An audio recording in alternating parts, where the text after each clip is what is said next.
Magandang araw po sa inyong lahat.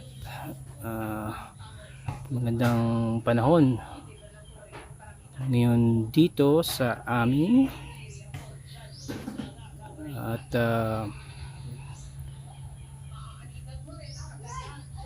magandang simoy ng hangin.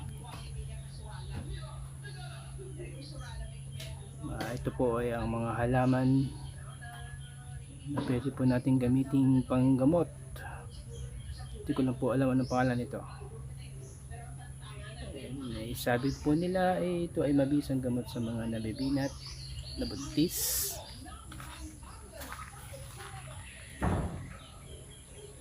at sa mga gamot sa mga may almoranas.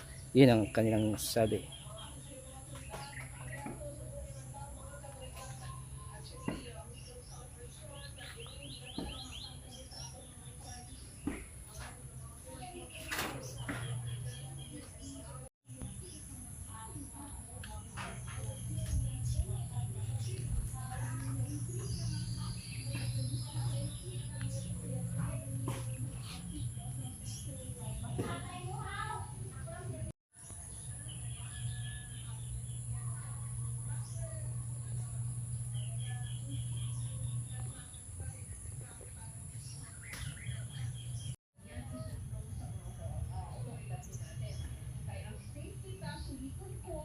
Libo-libong tao